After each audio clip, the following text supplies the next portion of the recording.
अस्सलामुअलैकुम स्टूडेंट्स, मैं हूं आपका टीचर मोहम्मद सलमान अफसल। आज के लेक्चर में हम करेंगे 9th क्लास के यूनिट नंबर 2 काइनेमेटिक्स का another topic that is scalars and vectors. बच्चों, ये टॉपिक बहुत इंपॉर्टेंट है कॉन्सेप्चुअल पॉइंट ऑफ व्यू से भी, और इसको समझना बहुत ज़रूरी है। ये जो बेसिक्स हैं इसके कॉन्सेप्ट्स हैं वो आगे भी चलेंगे ए लेवल्स के अंदर, एफएससी के अंदर। तो इस कॉन्सेप्ट को आपने बड़े ध्यान से समझना है। हम इस टॉपिक को बनाएंगे इंतहाई आसान, ताकि आपका ये टॉपिक, ये कॉन्सेप्ट एवर लास्टिंग रहे, कभी भी आपको भूले ना।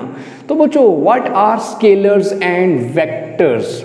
देखिए, हमने पहले यूनिट के अंदर फिजिकल क्वांटिटीज़ एंड मेजरमेंट्स के अंदर फिजिकल क्वांटिटीज़ का जिक्र सुना था। All measurable quantities are known as physical quantities. वो सारी क्वांटिटीज़ जिन्हें मेजर किया जा सकता है, length, mass, time, temperature, force, inertia, momentum, density, torque, ये सारी वो चीज़ें थी जिन्हें हम मेजर कर सकते थे किसी भी इंस्ट्रूमेंट के ज़रिए। वो सारी की सारी फिजिकल क्वांटिटीज़ थी। अब फिज़िक्स के जितने भी लॉज हैं, first law, second law, third law, first equation, second equation, third equation, वो सारी की सारी डिपेंड करती हैं, वो सारी की सारी किससे मिलके बनी हैं? इन सारी फिजिकल क्वांटिटीज से। Foundation of all laws of physics किस पे डिपेंड करती है? वो डिपेंड करती है इन फिजिकल क्वांटिटीज पे। ये पहले चैप्टर के अंदर हमने सही से डिटेल से पढ़ा भी था। तो बच्चों, हमने फिजिकल क्वांटिटीज़ को नेक्स्ट दो फर्दर कैटेगरीज में डिवाइड कर दी है। दो टाइप्स इसकी बना दी हैं, एक हैं स्केलर्स और दूसरी हैं वेक्टर्स। आया इनमें क्या फ़र्क है कि हमें फिजिकल क्वांटिटीज़ को दो हिस्सों में तकसीम करना पड़ा? एक को स्केलर्स कहना पड़ा, दूसरों को वेक्टर्स कहना पड़ा। आइए सबसे पहले डेफिनेशन देखते हैं, फिर मुख्तलिफ एग्जाम्पल्स के ज़रिए मैं आपको समझाता हूँ स्केलर्स कौन सी फिजिकल क्वांटिटीज़ हैं और वेक्टर्स कौन सी फिजिकल क्वांटिटीज़ हैं, किन को स्केलर्स कहा जाता है और किन को वेक्टर्स कहा जाता है। सबसे पहले डेफिनेशन देखिए, a scalar quantity is described completely by its magnitude only. Scalar quantity, scalar मिकदार एक ऐसी मिकदार है जो सिर्फ और सिर्फ मैग्नीट्यूड से बयान हो जाती है, which is described completely by its magnitude only. सिर्फ और सिर्फ उसे कीमत चाहिए और वो बयान हो जाएगी। Magnitude, what is magnitude? First unit के अंदर भी हमने मैग्नीट्यूड का लफ्ज़ पढ़ा था और वहाँ भी इसे डिफ़ाइन किया था। मैं अगेन इसे डिफ़ाइन कर देता हूँ। What is magnitude? मैग्नीट्यूड कहते हैं न्यूमेरिक वैल्यू प्लस यूनिट, या न्यूमेरिक मैग्नीट्यूड प्लस यूनिट। जैसा कि हम बोलते हैं मैस की बात करें किसी चीज़ के, चीनी के, किसी भी और चीज़ के अपने, तो हम कहते हैं 5 kg, 10 kg। तो ये देखिए यहाँ पे जो 5 है that is numeric magnitude and जो kg है दैट इज़ यूनिट। इस पूरे को क्या कहा जाता है? This is known as magnitude. Numeric value plus unit, ये यूनिट है, ये न्यूमेरिक वैल्यू है, ये मिलके बनाती है मैग्नीट्यूड। इसी तरह से 2 न्यूमेरिक वैल्यू है और ये साथ में प्रॉपर यूनिट है, मीटर लेंथ का यूनिट है। 2 मीटर क्या फिर आ गई? मैग्नीट्यूड। 10 एक न्यूमेरिक वैल्यू है, एक नंबर है, और ये साथ में क्या है? यूनिट। ये मिलके क्या बन गए? मैग्नीट्यूड। 20 एक न्यूमेरिक वैल्यू है, एक नंबर है, और ये साथ में केल्विन यूनिट है। ये दोनों मिलके क्या कहलाएंगे? मैग्नीट्यूड। तो स्केलर क्वांटिटीज़ को सिर्फ और सिर्फ मैग्नीट्यूड दरकार होती है। सिर्फ और सिर्फ किसी को मैग्नीट्यूड बताई जाए तो उसे समझ आ जाती है, और ऐसी क्वांटिटीज़ जिनको बयान करने के लिए, लिखने के लिए, एक्सप्रेस करने के लिए, समझने के लिए सिर्फ और सिर्फ मैग्नीट्यूड की ज़रूरत हो, वो क्वांटिटीज़ क्या कहलाती हैं? स्केलर्स। आइए मैं मिसाल से समझाता हूँ। जब आप अक्सर सुबह के वक्त या शाम के वक्त दही लेने जाते हैं, अक्सर ज़्यादातर हम में से दही हम खरीदते हैं, तो जाके दुकानदार से सिर्फ इतना सा कहते हैं 2 kg दही दे दें। वो फ़ौरन से समझ जाता है क्योंकि आपने उसे स्केलर क्वांटिटी बताई है। 2 kg जस्ट मैग्नीट्यूड है, 2 वहाँ पे न्यूमेरिक वैल्यू है और kg साथ में यूनिट है। उसे फ़ौरन से समझ आ गई, वो नया सवाल पूछेगा ही नहीं, वो कोई और सवाल पूछेगा ही नहीं। आपने मुकम्मल तौर पे क्वांटिटी उसे बयान कर दी है, उसे फ़ौरन समझ आ जाएगा, 2 kg तोल के आपके हाथ दे देगा। क्या उसे ये बताना पड़ेगा 2 kg ऊपर की तरफ, 2 kg ईस्ट की तरफ, 2 kg वेस्ट की तरफ, 2 kg नॉर्थ की तरफ, 2 kg साउथ की तरफ? कुछ भी और नहीं बताना पड़ेगा। जस्ट उसे जाके मुझे कहना पड़ा 2 kg दही तोल दे, 2 kg दही दे दे। पेट्रोल खरीदने गए और कहा 2 लीटर पेट्रोल दे दे। समझ आई? टाइम क्या हुआ जी? 10 बजे हैं।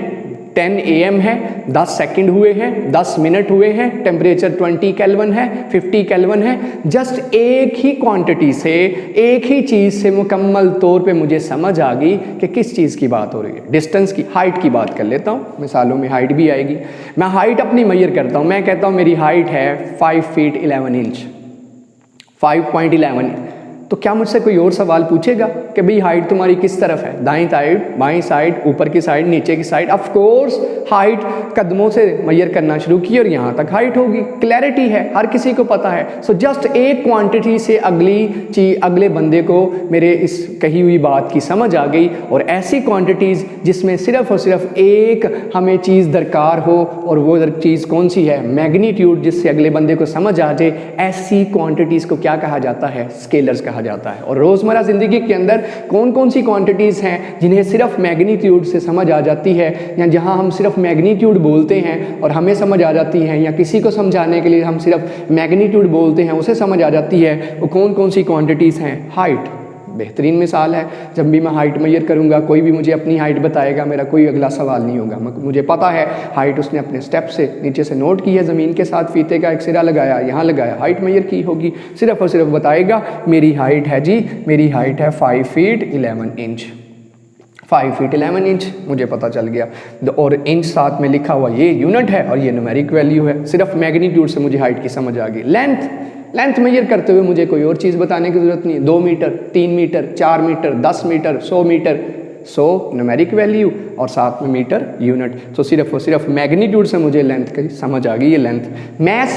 मैस तोलते हुए चीज़ों का मैस मेजर करते हैं, ग्रोसरी शॉप पे जाएं या अपना मैस तोलें, 5 kg, 10 kg, 20 kg। नया सवाल कोई होगा ही नहीं भाई जी, आपने ये चीनी तोल के दिए, किस तरफ तोल के दिए, किस डायरेक्शन में तोल के दिए, तो ये सवाल ही नहीं होगा। सिर्फ मैग्नीट्यूड की बात होगी। That is a scalar quantity, that is a scalar quantity.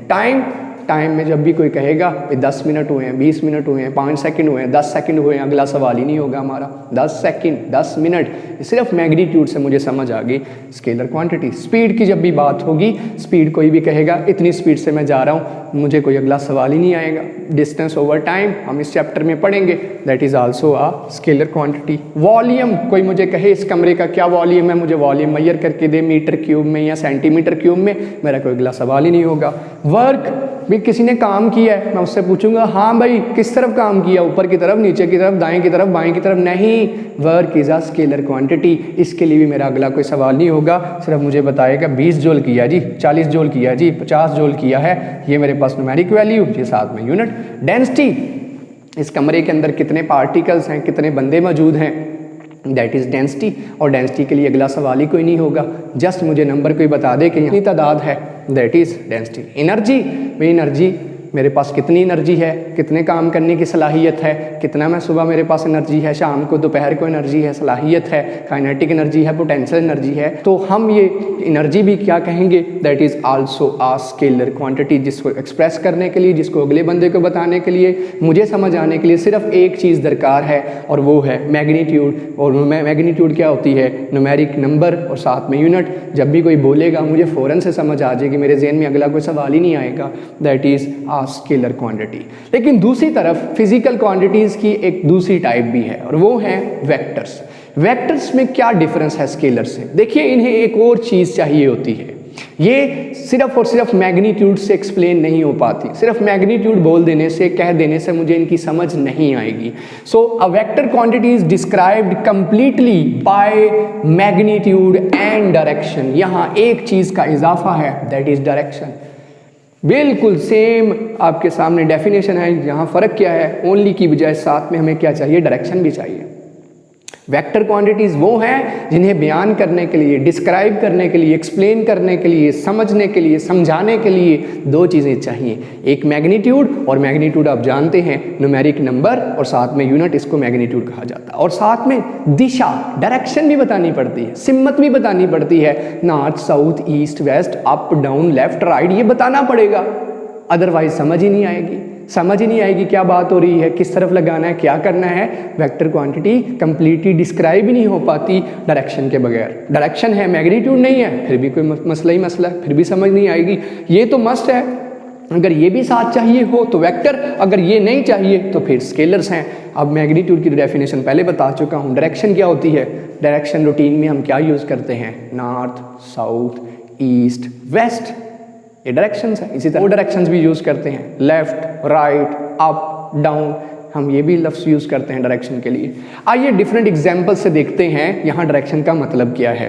Direction का मतलब ये है, फ़र्ज़ करिए एक गाड़ी जा रही है, एक गाड़ी है जो जा रही है।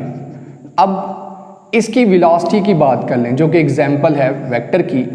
अब जब मुझे किसी को वेलोसिटी बतानी है गाड़ी की, तो मैं साथ में से एक्सप्लेन करूँगा, भाई फ़ोन मुझे आया किसी का, मुझे कोई पूछेगा हाँ भाई कितनी रफ्तार से जा रहे हो, कितनी वेलोसिटी से जा रहे हो, मैं उसे कहूँगा 10 मीटर पर सेकंड से, और मैं नॉर्थ की तरफ जा रहा हूँ।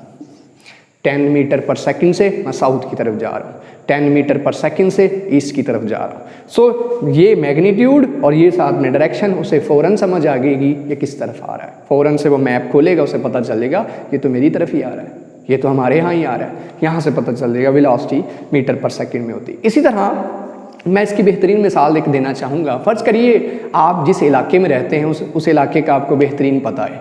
आपके पास कोई लाहौर से, कराची से, किसी आउटसाइड सिटी से कोई आया, कोई फॉरेनर आ गया बाहर के मुल्क से, उसे उस एरिए का नहीं पता, आपसे आके पूछता है, कोई वेल नोन प्लेस का पूछता है। फ़र्ज़ कर लेते हैं लाहौर आ गया, लाहौर, आप खड़े हैं कहीं पे, आप उसे कैसे समझाएंगे? आप उस एरिया को बड़ा बेहतरीन जानते हैं, आप उसे कहेंगे भाई सीधा जाना कोई 50 या 100 मीटर, बाएं मुड़ना कोई 50-100 मीटर या किलोमीटर, फिर दाएं मुड़ना 100 किलोमीटर 50 मीटर या 100 मीटर, आगे बाएं मुड़ना 50 मीटर या 100 मीटर, आगे टर्न ले लेना लेफ़्ट या राइट, और वहाँ से एक टर्न लेना, वहाँ से 10-20-50 मीटर चलना, तो सामने आप उस जगह पे पहुँच जाओगे। आपने उसे कैसे एक्सप्लेन किया? आप जस्ट उसे ये कह देते कि 100 मीटर चले जाओ, 200 मीटर चले जाओ, तो क्या जिस जगह पर उसने आपसे पूछा था वहाँ पहुँच जाता? नहीं पहुँचता। आप उसे कहते 2 किलोमीटर चले जाओ, क्या वो उस लोकेशन पे पहुंच जाता? नहीं, वो इस तरफ चल पड़ता, जाना इस तरफ था, इस तरफ चल पड़ता, क्योंकि आपने सिर्फ और सिर्फ उसे मैग्नीट्यूड बताई।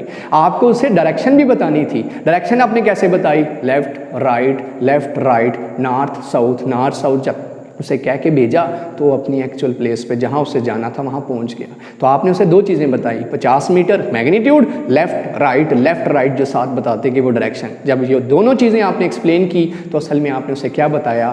वेक्टर क्वांटिटी बताई, दैट इज़ डिस्प्लेसमेंट। डिस्प्लेसमेंट आपने बताया है 50 metre 100 metre north, 50 metre east, 100 metre left, 100 metre right. ये आप उसे डायरेक्शन भी साथ बताते जा रहे हो, मैग्नीट्यूड भी बता रहे हो, तो बेसिकली आप उसे डिस्प्लेसमेंट बता रहे हो, that is a vector quantity. आप सिर्फ और सिर्फ 50 मीटर कह रहे थे, 100 मीटर कह रहे थे, तो वो बहुत खज्जल खराबी के बाद वहाँ पहुँच जाता, लेकिन जलील हो जाता, लेकिन वो क्या था, आसानी से वहाँ पहुँच नहीं सकता था। कि अगर आपने उसे डायरेक्शन बता दी होती या बता दी है तो वो बड़ी आसानी से उस जगह पे पहुँच जाएगा। इसी तरह से फोर्स की बात करते हैं। ये एक टेबल है, इस टेबल के पहले एक ही तरफ दोनों साइड से फोर्सेस लग रही है। इस टेबल को आप एक ही साइड पे घसीट रहे हैं, और एक टेबल है इसी तरह का, एक फोर्स इस तरफ लग रही है, एक फोर्स इस तरफ लगी। या ये दोनों केसेस क्या सेम है? क्या ये दोनों केसेस सेम है? इसमें देखिए तो ये टेबल इस तरफ जाना शुरू हो जाएगा, क्योंकि दोनों दोस्त, दोनों भाई एक ही तरफ इस टेबल को खींच रहे हैं। जबकि इस केस के अंदर क्या हो रहा है, एक इस तरफ खींच रहा है, एक उस तरफ खींच रहा है, डायरेक्शन बिल्कुल अपोजिट, तो ये टेबल किसी भी तरफ नहीं जाएगा। तो डायरेक्शन कितनी मैटर करती है। मिसाल के तौर पे मैं आपसे कहूँ या घर वाले आपसे कहें ये टेबल खींचो, तो आपके जहन में 2 सवाल आएंगे। पहला सवाल कितना खींचूँ, और दूसरा सवाल किस तरफ। कितना क्या है? मैग्नीट्यूड। किस तरफ क्या है? डायरेक्शन। कितना क्या है?